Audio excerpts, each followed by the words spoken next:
Why do some people seek happiness through personal growth and achievement, while others try to find it in detachment and the absence of desire? What truly leads to a fulfilling and satisfying life? On one side, Aristotle, the Greek philosopher who believed that happiness is achieved through the development of virtues and reason. On the other, Buddha, who saw suffering as an inherent part of existence and taught that true happiness arises when we free ourselves from desires and illusions. But which of these philosophies reveals the real path to happiness? For Aristotle, happiness is not just a fleeting moment of pleasure or satisfaction. It is something much deeper, what he called eudaimonia, often translated as flourishing or living well. According to him, true happiness comes from fulfilling our potential and living a life of virtue. Wealth, pleasure, and success may contribute to a good life, but they are not enough on their own. Instead, Aristotle believed that happiness is achieved through cultivating wisdom, courage, self-discipline, and justice. In his view, a person becomes truly happy by striving to become the best version of themselves. But how does this compare to Buddha's approach? For Buddha, the pursuit of happiness through personal achievement is an illusion, because everything in life is impermanent. He taught that suffering is an unavoidable part of existence, caused by our endless desires and attachments. The more we crave pleasure, success, or recognition, the more we suffer when these things fade away. True happiness, according to Buddha, is found in detachment, letting go of desires and accepting life as it is. Through mindfulness, meditation, and self-awareness, one can reach nirvana, a state of inner peace and liberation from suffering. But does this mean that happiness is about giving up all ambition and personal growth? At first glance, Aristotle and Buddha seem to be offering completely opposite ideas. Aristotle encourages self-improvement and the pursuit of excellence, while Buddha teaches that true happiness comes from letting go of desires. But are these views really contradictory? Aristotle saw personal growth as the key to happiness, but not through greed or blind ambition. Instead, he believed in balance, developing virtues without excess. Similarly, Buddha did not reject all desires, only those that lead to suffering.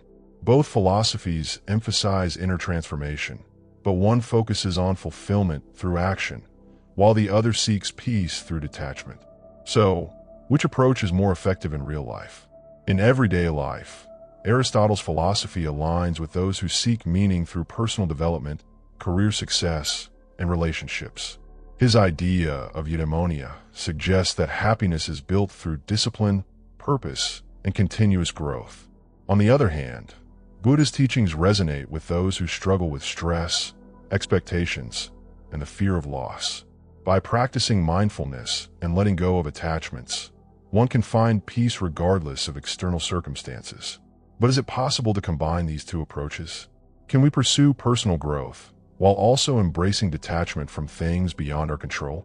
Rather than choosing between Aristotle's pursuit of excellence and Buddha's path of detachment, some argue that true happiness lies in balancing both. Personal growth can be meaningful, but only when it is guided by wisdom rather than blind ambition. Likewise, detachment can bring peace, but without purpose, it may lead to apathy. In many ways, Aristotle's idea of moderation and Buddha's concept of the middle way share common ground. Both suggest avoiding extremes. Perhaps the key to true happiness is growing without being consumed by the need for success, and letting go without losing motivation to live fully. But how can we apply this balance in our daily lives? If we follow Aristotle's philosophy, achieving happiness means developing virtues and living a purposeful life. But how can we apply this in modern life? First, by seeking personal excellence, not perfection, but continuous improvement in skills, knowledge, and character. Second, by maintaining balance, avoiding excesses in work, pleasure, or emotions. Third, by building meaningful relationships. Aristotle believed that strong friendships and contributing to society were essential for a fulfilling life. According to this view, happiness is not something we receive, but something we create through our actions.